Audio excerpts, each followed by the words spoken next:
Everyone has a story. They just don't always have a place to share it.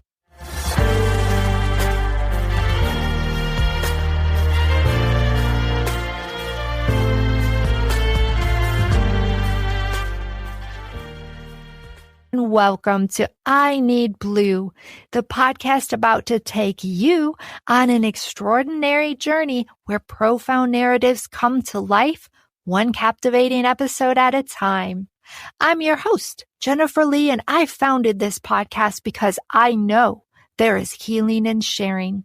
Each story you will hear shared on this podcast is a testament to our collective strength, innate ability to transform, and the incredible power of healing. Please remember, you are never alone. Please visit and share my website with those seeking connection and inspiration. www.ineedblue.net. Thank you, Shargood, for composing and performing the introduction medley for I Need Blue. You can find information about Shar on her website, www.shargood.com. Before starting today's episode, I must provide a trigger warning. I Need Blue features graphic themes, including but not limited to violence, abuse, and murder, and may not be suitable for all listeners. Please take care of yourself and don't hesitate to ask for help if you need it. Now let's get started with today's story. I am excited to introduce my friend and guest, Carolyn. We met during a networking luncheon. As we talked, she smiled and her energy radiated positivity. During this luncheon, you can win a door prize from one of the attendees. I happened to win a gift certificate to Ocean Sands Wellness, a holistic practice inviting clients to heal their bodies with the guidance of an intuitive coach. Carolyn is the founder. I was so excited, I came home and immediately made an appointment to try cranial sacral therapy. Honestly, something I had never heard of and never tried. When I was done with the therapy, the best way I can describe how I felt? Transformative. Carolyn and I have become quick friends, each with our own journeys and pains, but with a joint mission to help others. I'm excited to introduce her to you. Today, we're going to delve a little deeper into Carolyn's profound journey, a narrative woven with heartbreak and resilience. She'll share the harrowing experience of losing a son, navigating the turbulent waters of divorce, embracing the role of a devoted caregiver, and confronting her battle with breast cancer. Through this powerful story, Carolyn will illuminate 6 key influences of stress that shaped her path and the unexpected moments of spiritual awakening that emerged from the depth of her struggles. In 2022, Carolyn became the founder of Ocean Sands Wellness. Her blended artistry of massage therapy, cranial sacral therapy, lymphatic drainage, coaching, and Reiki healing. She believes we can all heal our bodies from within by opening our hearts, inviting emotions to be felt, and releasing the limiting beliefs holding us back from living our best life. Prepare to be inspired as we explore how tapping into the hidden language of your own body through physical, emotional, and spiritual ways can lead to profound transformation. Carolyn, I am so excited you are joining me today. Thank you, and welcome to the I Need Blue podcast. Thank you so much, Jennifer. It's a pleasure. Absolutely. It's just how I like to start my Monday mornings. You bet. You bet. Kick off the week. Both of us in Florida. Absolutely. We kind of discussed beforehand about taking everything in chronological order, talking about your experiences, the stressors associated with it, and the spiritual awakening. Your journey begins with losing your son. I have not experienced that. I will say I have met other ladies who have, and it's very hard for them to talk about it, let alone come on a podcast and share it. So, will you share your story with us today and what got you to the point where you can speak with me today in this format? Yeah, thank you so much. And I appreciate you allowing and holding the space for this story. As we were both preparing for today, I mentioned that, personally, as I've gone through events in my life, the ups and the downs, which we all have, you just figure it out. You figure it out and you go through. And I hadn't been one to talk much about it, certainly not posting on social media, etc. But I had a close friend say to me, in sharing your story, it might help somebody. And I hadn't really thought of it that way, that there may be a nugget of healing support in the journey that may resonate with someone. So I appreciate you holding this space. So I was married in 1990 and like many events in our life, and you mentioned at the outset, kind of the energy stressors, even a positive event like a marriage is a stressor, but it was a happy time. And my husband and I were starting a new life in Michigan. I grew up in the Northeast and it was a fun time. And we weren't going to have a child very quickly. And the backdrop is I didn't want a child. I was climbing the corporate ladder, very successful and having fun doing it. And then, like they often say, the biological clock starts ticking in my early 30s. And I was blessed to I was pregnant in 97. He was born in 98. But I had a hidden blood condition, an autoimmune disorder that I knew I had since my 20s, and I didn't think much about it. I was able to live without any type of medication. However, during pregnancy with the hormonal changes, it very much caused some problems for the pregnancy. So in Michigan, there was a doctor doing research, and he was very confident that there was a procedure he could do to me to ensure that my condition wasn't passing through to the baby. And the reason for that is if the baby had my condition, they would not want to deliver naturally because he could have a bleeding challenge. So I thought, fine, I'm full term and let's go. And there was what we understood to be hardly any risk. And I proceeded with the procedure. Unfortunately, the procedure caused a catastrophic failure in where it was positioned in my umbilical cord. The subsequent 5 days after that procedure, I just don't even remember being in my body. I don't even remember. I just remember existing, and I say that because when I look back, I really feel like I was outside my body looking at this unfolding tragedy ahead of me.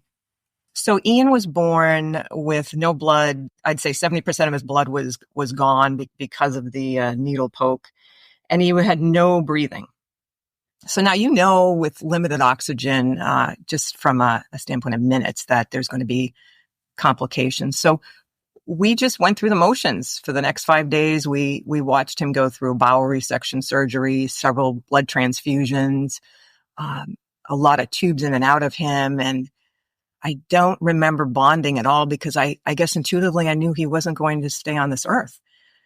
So the fourth day, I had this feeling like I needed to go to the chapel. My husband had gone home to rest because it had been obviously a very stressful week. And I asked the nurse to take me to the chapel, and I walked in, I saw the cross, and I just knelt all by myself and asked God, what do you want me to do? I'm so confused. I know I'll have a very disabled son, and I don't feel prepared for that. However, if that's what you want for me, then you got to give me a sign. And if that's not what you want, then you've got to give me a sign. So I said a quiet prayer, got back in the elevator with the nurse, went up to my room, fell asleep.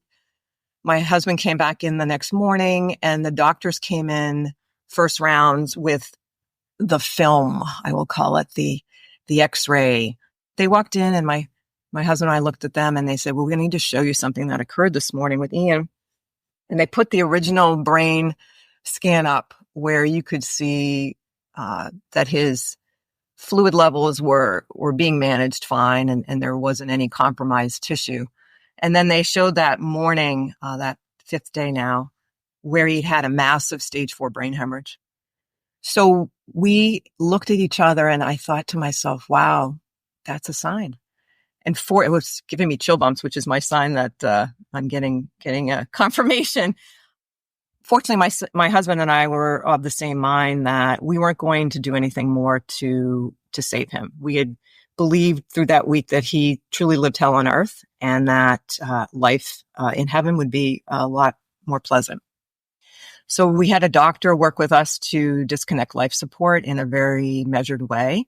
We had surrounded by clergy that we were close to, family. My mom had flown in, and we literally held him and said our goodbyes before they disconnected the life support. And I remember holding him while he passed. And when he passed, I shut down. My heart closed up. But I didn't know that at the time what that was going to mean for my journey, the subsequent 15 years. And that's where we'll end up going. My husband held him for another half hour. And I went in the bathroom and had the most deep, gut-wrenching cry of my life. And then I pulled it together and said, that's it. Figure it out. Stuff. Part of the journey that we'll talk about is when in the beginning, you mentioned inviting emotions to be felt. No, that wasn't going to happen. No, that was it. You got to stuff those emotions, Carolyn, because you got to function. Did you have the thoughts of, I'm just never going to love again. I'm going to close myself off. It was a control thing. You'll love this. Like, okay, we hired an attorney to see if we could get a malpractice suit. None of that came to bear because that wasn't the plan. The plan was, Carolyn, you want to get pregnant after Ian's anniversary, which was May 13th of 98. And I got pregnant with Sam in December of 98. So I didn't get to have that anniversary, and that was fine. It distracted me and it made me more emboldened getting pregnant so soon. It made me more emboldened to advocate for myself, to ask more questions. Holy cow. When I look back at that procedure, it was highly invasive. And I can't believe that doctor was so cavalier about my care just because I was full term. So I was not fearful when I was pregnant with Sam. That's my son now. I was just, you're not doing that to me again. So let's figure out how to manage my condition, which did the same thing with hormonal issues and blood issues as it did prior. And I had a healthy baby boy in 9/9/99, which was a magical year, a magical date, and a magical boy. So I'll tell it now because it fits in later.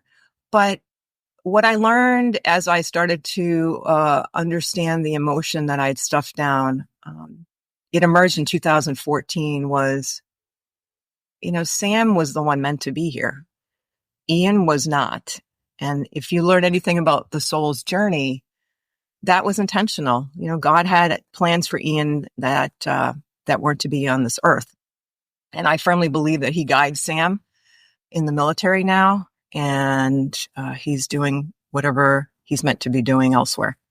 Wow. So somebody who is going through or has gone through what you did, what would you tell them? That you're not alone. You're not prepared for that as a firstborn. Everything's so happy, right? The gender reveal, all of that. You're not alone. And interestingly, when we had come home from the hospital, the neighborhood was a young neighborhood and it was silent. There was not a person outside. They all knew we were coming home, yet they all just held space for us. And as people visited, they, understood that this was a tragic event. And I just remember we were comforting others more than they were comforting us, because somehow we knew that this wasn't the end of our journey as parents, right? And we joined a support group. I would say, give yourself permission, because a lot of people say, I don't want to, be in a support group. That's okay. But you're making an assumption of what it might be like. Give yourself permission to go once. And if that doesn't feel like it's for you, then you give yourself permission to not go again. But you might find, as we did, with 30 other parents in that room that night who had lost children of varying ages, that holy cow, this is a lot more common than you think. And there's strength in that. There's strength in knowing that you're not alone. Absolutely.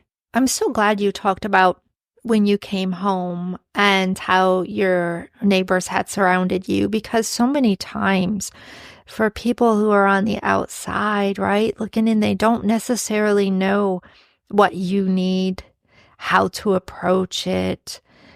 Some just, they stay away in fear of saying the wrong thing or doing the wrong things. But somebody listening, was there one particular thing that you remember that was like, wow, thank you. That made such a difference?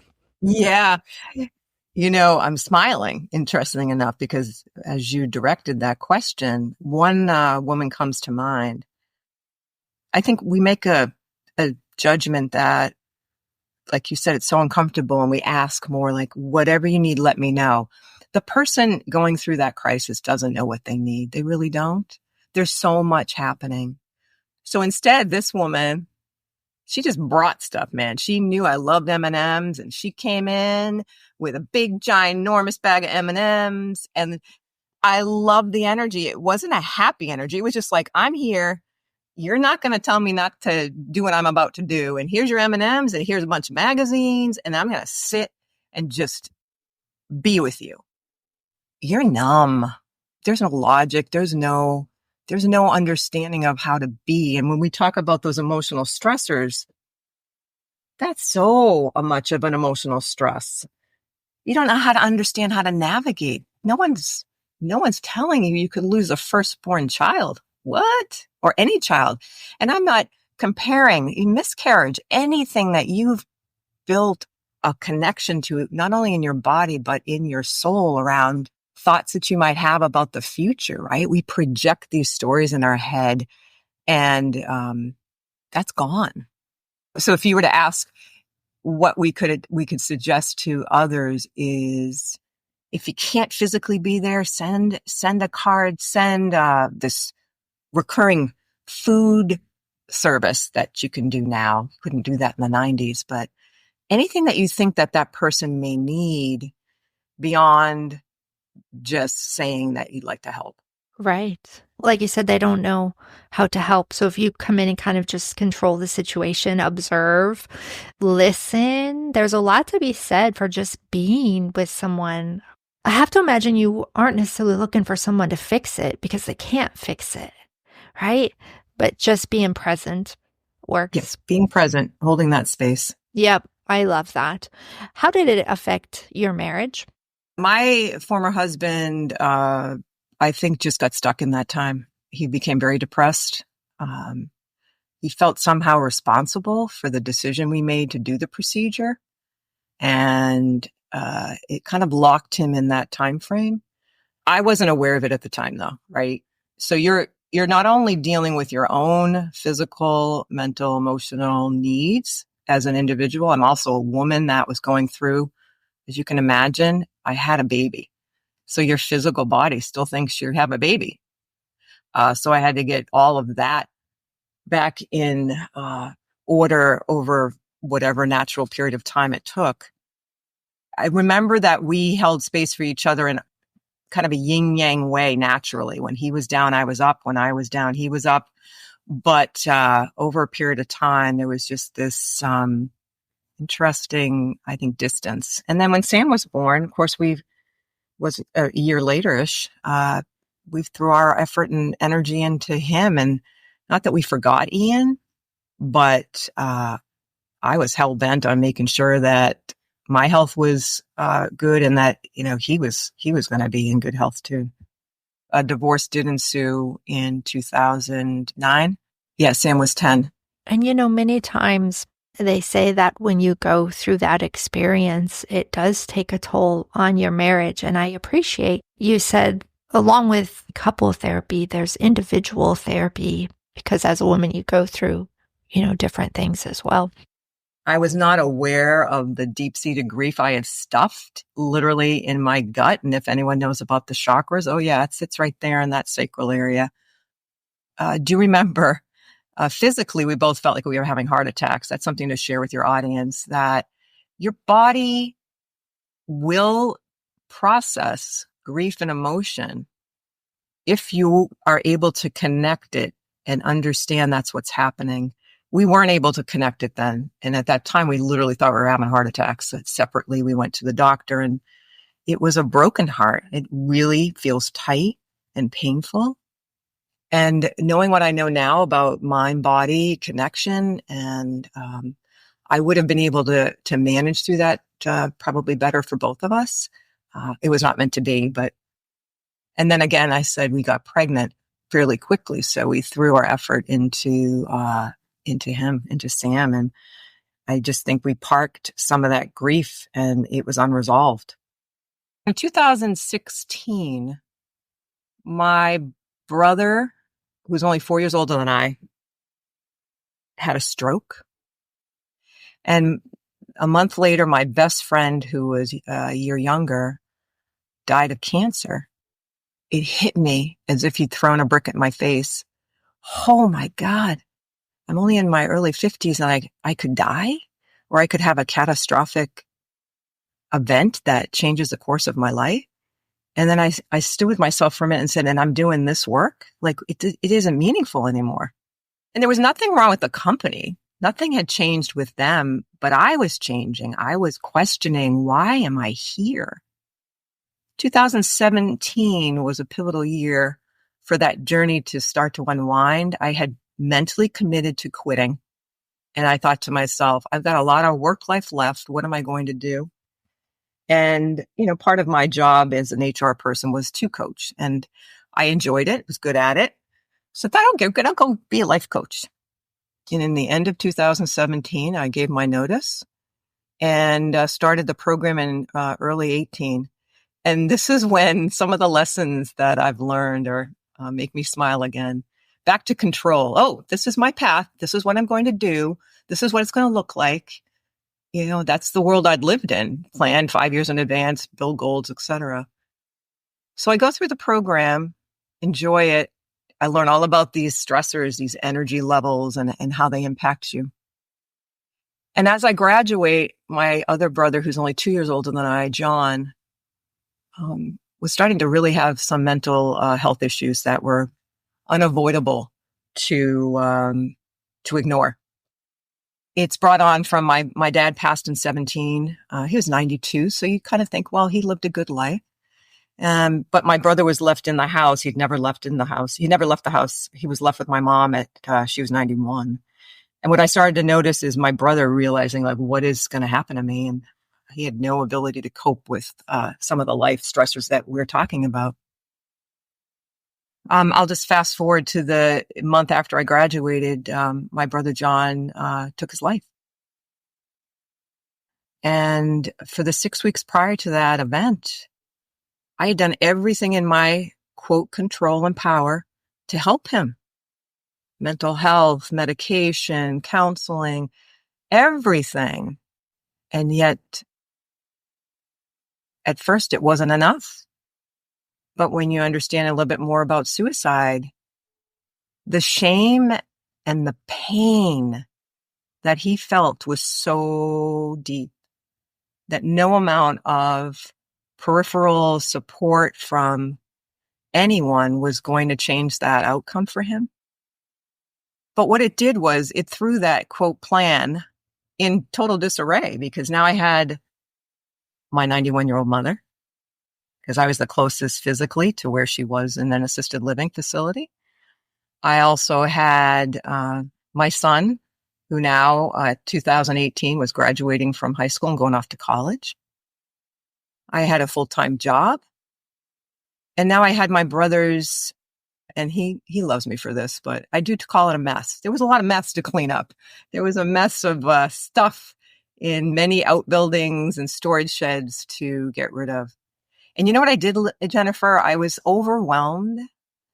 And then I said to myself, rely on what you do best. And that was organizing and figuring like a project, this is going to be what it's going to be. And I said to myself that day, whatever day that was, that it's going to take me 8 months to unwind this mess. The Power of Intention. It's not only a great book, but I sold his house and wrapped up selling all his stuff, outbuildings, sheds, etc. Literally the 8th month to the day. I could not believe it. Amazing. And there is a lot to be said about being intentional. I just worked on a vision board for my podcast. My husband and I are going to do one for us. Oh, I love that as a couple. Yes. Yep. We're in the game together, right? Absolutely. Grief comes in different forms. You have your brother who you said you had tried. You tried to talk with him, get him help. Maybe feeling like I didn't do enough. I couldn't help him. Yeah. So it actually, Jennifer brings up my frustration with the healthcare system at the time. It's very divided between the mental health and the physical health. And when I was able to get him to a physical doctor, he was overweight and there were other issues. So we wanted to just check to make sure he was as healthy as he could be to get through the stressing that he was under.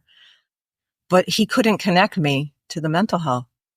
So I navigated that on my own. And by the grace of God, with the corporate background I had, I was effective to a point, but it made me very aware of how many people don't have that ability and are unable or alone.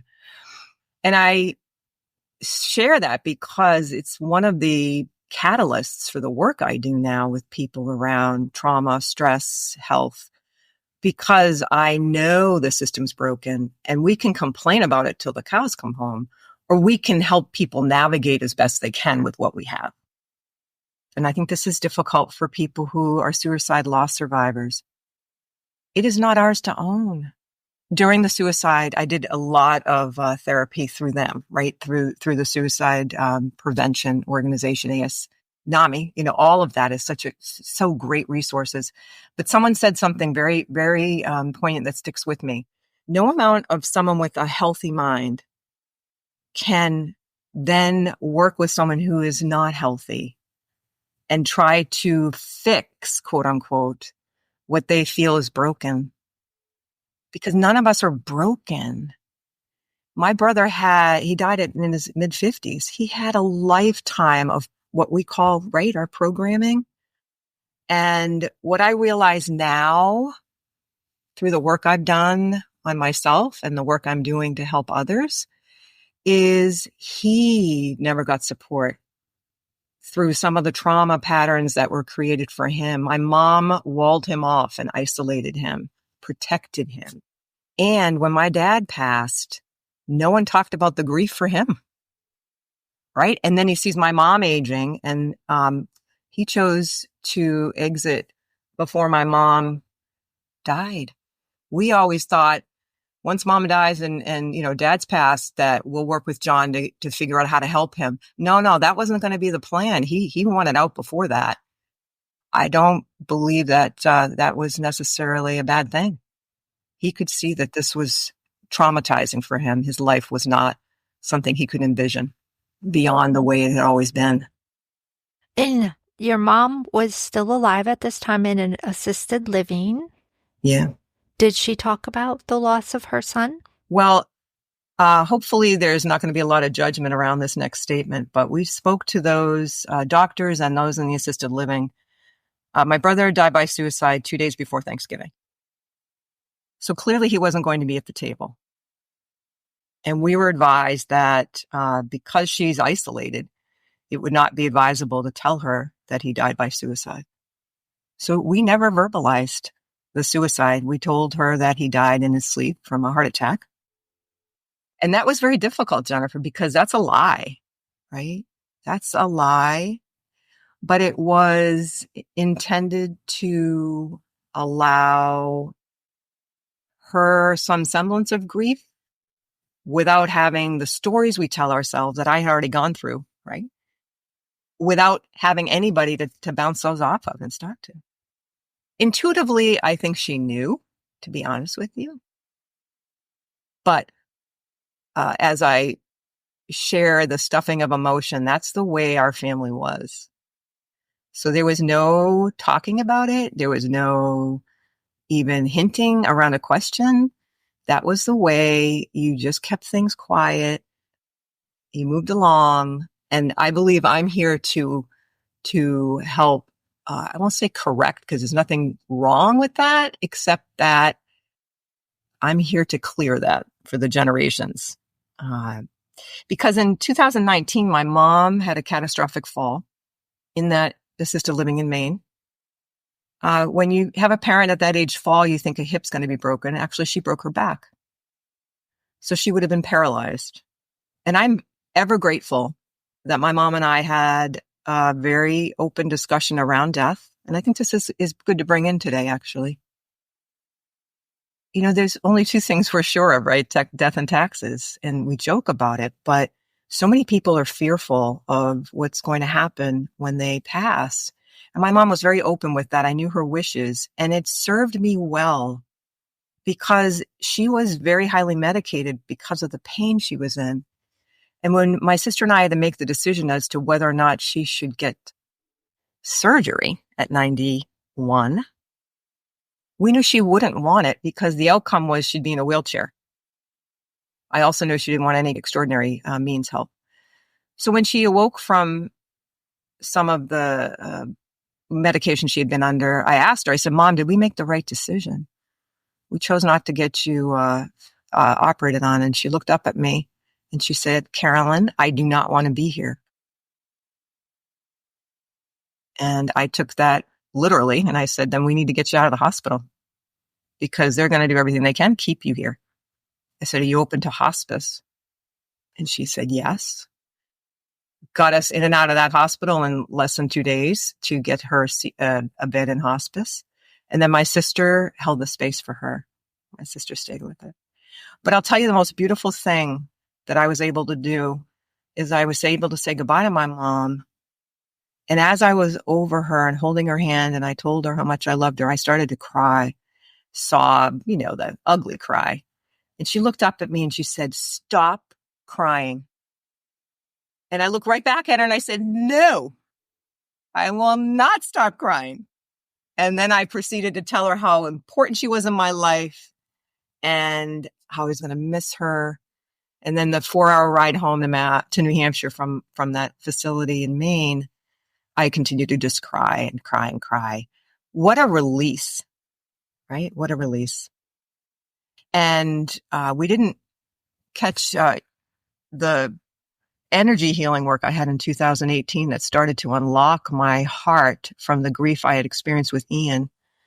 Where I mentioned it sits in your gut, it sits in your chakra area, in your belly. That was continuing to release a lot of grief from my brother's death, from my dad's death, from my son's death. And once you open that space in your body, that's when the heart can receive. I was not aware of that until then. Wow, that's amazing. When your mom said stop crying, you were like, no. Like you owned your emotions and you owned, I can do this my way and it's okay. Incredible insight, Jennifer, because that was the first and the only time that I recall ever kind of being in her face. And wow, I'm sure it was uncomfortable for her. But what I didn't share back in 98 after Ian was born is I saw her from afar crying in my garden because she was a gardener. It was her release and her way of grieving for me and my son and for my husband. But we never spoke about it. I never told her I saw her because I knew it wouldn't go well. It wouldn't have been comfortable for her. But yet someone hearing this might think, oh my God, go give her a hug. Just wasn't part of our family dynamic. But guess what? That doesn't mean it can't be. So to your point, I made a decision then that was not going to be my lot in life.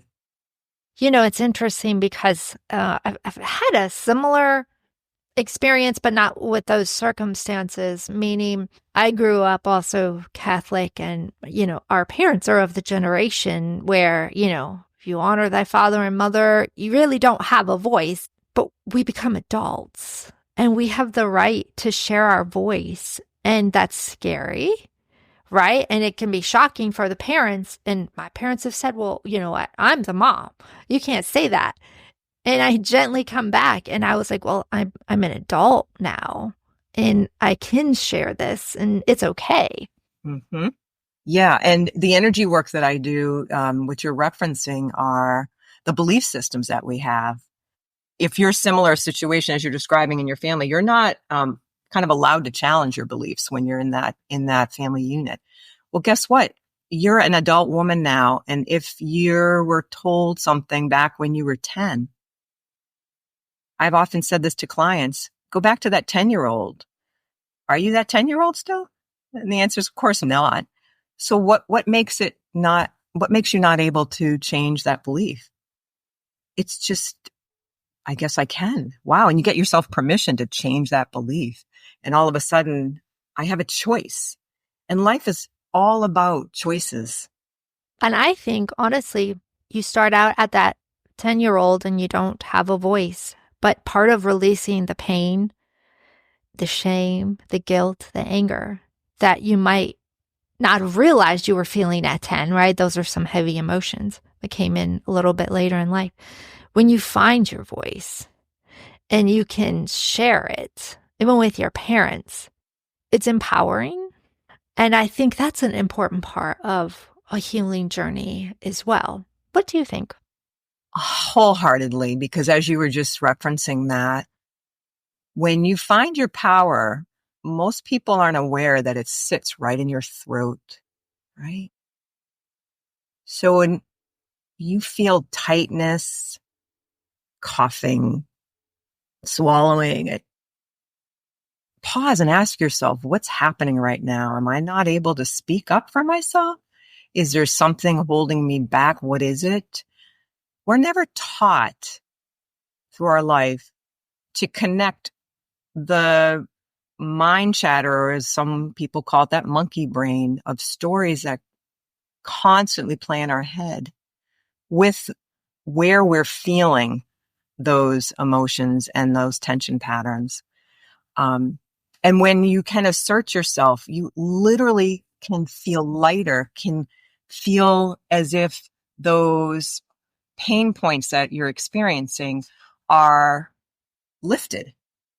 I want to say one thing to our audience, and then I want you to share about your cancer diagnosis. And it's going to go right back to what you said. When you find yourself clearing your throat or coughing, it's not that you're sick. There is something deeper going on. And I found that when I kept getting into one particular place, I kept clearing my throat and coughing. And I already knew, I was like, it's my throat chakra. I'm supposed to be saying something. I'm not sure what it is right now. I'm not sure of the time, but I am aware that there is a conversation that's going to be had. And knowing that and giving myself that space, I was able to also work up the confidence to know that I was going to have to confront something that might be uncomfortable. So to the audience, when you find your body doing those things, listen, take the time to prepare, be aware, sit with it, and pray and decide when the time comes how to present your feelings, your emotions, how the other person might possibly react, and prepare yourself. And sometimes we have to walk away from things or people once we have those conversations. But there's always a reason, right? There's always a reason. So beautifully, beautifully articulated, Jennifer. And it loops me back to the coaching where your audience recalls my thinking that I was going to be a coach and maybe wondering, what did she end up doing? Well, I firmly believe that training was, for me personally, to unwind my limited beliefs, my assumptions, my reaction versus response to stressors in my life, and prepare me for what occurred in 2020, which I managed and navigated through in a beautifully different way that I can even imagine happening. It was a true spiritual awakening. And like you said, sitting with an event that's occurring or a situation, we're so quick to react, which is a typical stress response to something. And if we could just sit and literally take a deep breath in and allow that breath out to clear some of the cobwebs and noise that's chatting in our head, then we might find it's not the right time. Like you said, it might be best to just step away and come back at this. Yet again, we aren't taught that. We're not taught those skills of pausing, listening, and tuning in. Like you're saying, tuning in to our body. We just rush quickly to get it fixed from somebody because it's bothersome. No, tune into it because you might be able to help clear it for yourself. Absolutely. You mentioned in 2020 the cancer diagnosis. And what's ironic about that is also in 2020, my dad was diagnosed with cancer right at the beginning of the pandemic too. So as the person trying to take care of him, I kind of understand that stress of, you can't go out. I got to wash all of the groceries and, all of these different stressors, if you will, that were attached to just that time alone for getting the cancer diagnosis. So tell me, what was it like for you? So it was transformational in this, in the way it unfolded. And I'm only going to share that it was not conscious. And I'll explain how that is. In the latter part of 19, I actually bought this house in Florida, but I still lived up in New Hampshire. And I was working for a consulting company. And I had flexibility. I figured I'd just come down here. So I did. I hung out, even during COVID. I had lots of hairy eyeballs looking at me, but I did. I flew down here with my mask and everything. And I hung out in my house. And then I flew back and did my thing in New Hampshire. But I think it was May, I felt a lump on my breast. And I knew immediately it wasn't normal. It felt like a hard little BB. But I didn't panic. It was the most surreal thing. I had a mammogram already scheduled 2 weeks later, and I just said, I'm just going to sit with this. So I'm at the mammogram. Of course, you're all masked up and everything. And I just directed the tech. I said, look, I do feel this here. So she did her thing. And of course, it came back suspicious. And then I was scheduled for a biopsy, and cancer hadn't come into the word. It hadn't been a word that was mentioned yet. To their credit, they don't know, right? They shouldn't ideally mention it until they know. So after the biopsy, there was a woman I was assigned, and I did say to her, I said, look, when you get the results, just tell me. Don't sugarcoat it if it is. And I knew intuitively, honestly, Jennifer, I knew it was cancer. But for some reason, I knew it wasn't deadly. So if I visited my house again, I think it was June, and I got the call. I'm sitting at the same table I'm sitting at with you. I got the call, and she said, I do have to tell you something. And I knew just by her voice, I took my head and just said, stay present, stay present, stay present. And I had my notebook, and she proceeded to tell me it was stage 2 cancer. And, or maybe they didn't know it was staging yet. Sorry, it was cancer. And that she proceeded to tell me what I needed to do. And I remember staying all together, keeping it all together until the end of the call. And then I got up from my chair, went into my bedroom, and just let out another visceral cry. Like, what does this mean? But the shift was, instead of thinking like, why did this happen to me? I said to myself, why not? Who am I? Like, why am I any different? I started to really lean into, what is this supposed to mean in my life? And I got angry because at that time I had felt like I had passed through some of the tragedies that had happened successively for the last 3 years. I then just leaned into journaling. because I had so much in myself. I had no one to talk to really, other than friends and coworkers, to which I called everybody. I'm the kind of person, like, I want information. I want to know everybody else's experience so that I can feel like if there's anything I can glean from that will help me, I'll use it. And when I shared, beautiful things came in, beautiful sayings and stories. And back to when Ian died, you're not alone. You really aren't alone. And no matter what cancer it is. So I was back in New Hampshire, had the biopsy. I was scheduled for a lumpectomy. Was very focused on my body at that point, to the point where I didn't want to focus on the cancer. I knew it was in there. I just wanted it out. So I found my orientation to be more around what's around me, nature, my relationships with my friends and family. My son at the time, by this point, was done with college and thinking of going in the military. It was COVID. We were in lockdown. So I just really became present. And I'm not saying that was conscious. I walked outside and noticed a hawk every day. I noticed the trees in New Hampshire were beautiful. I also believe God put that in my path because it was going to, again, inform the work I do now on the physical and emotional parts of people. When I went through the surgery, I had a phenomenal team. I also went through 30 days of radiation, and I thought these people were absolute angels. They're dealing with so many of us every day working on treating our cancer. And with that experience, I had the choice to really go inward and fight that feeling of this is happening to me, or practice all that coaching learning that I had to go outward. And that was the lesson. The lesson was, you have that ability, use it. Use that ability to help others. And it wasn't going to be, you're going to die from this. Like I just kept saying, you gave me this, but it's a very treatable form of cancer. Thank you. I started to be very grateful for the little things that were occurring. Stop and think about and feel into what it is that you have, not that what you don't have. In this social media world, we're comparing and despairing all the time. We see everybody else's life is better than ours, but what about yours? Your life is just as meaningful if you choose to, again, look at what you have around you and not compare it to others.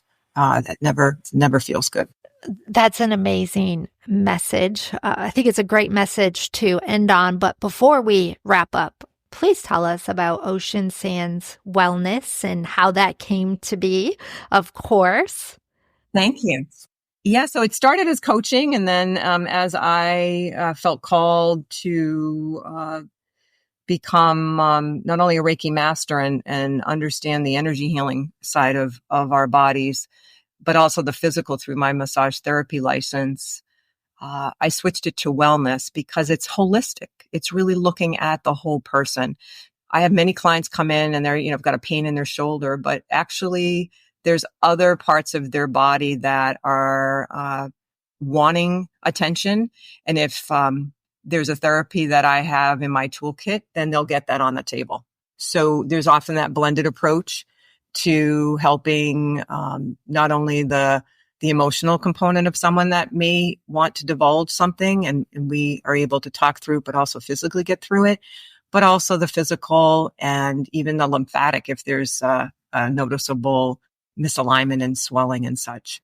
So it's a beautiful experience that I'm having. I'm kind of leaning into this energy a little bit more around the stress responses that you have on that handout. Next year, I'm going to be launching a program to help others understand how to better manage through the stresses in their life with a different mindset, and how those stressors impact their body through pain, through inflammation. It's all your body's way of communicating. It doesn't speak English. It speaks through the pain and inflammation, and it speaks through anxiety. Absolutely. And anger, grief, joy, everything. Right. And emotions are not good or bad. We are human beings. We experience emotions. They're all relevant. Absolutely. Do you offer any services that somebody can get, say, via Zoom or via a phone call? Yes, thank you. Yes.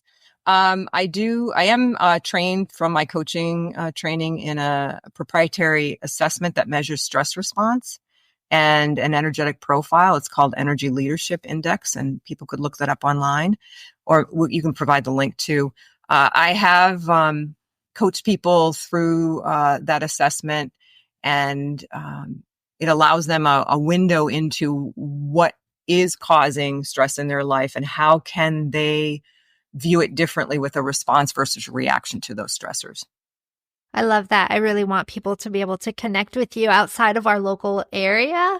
Oh, perfect. Yeah. And so they can do that via that particular service that you offer. So wonderful. Is there anything that you want to add?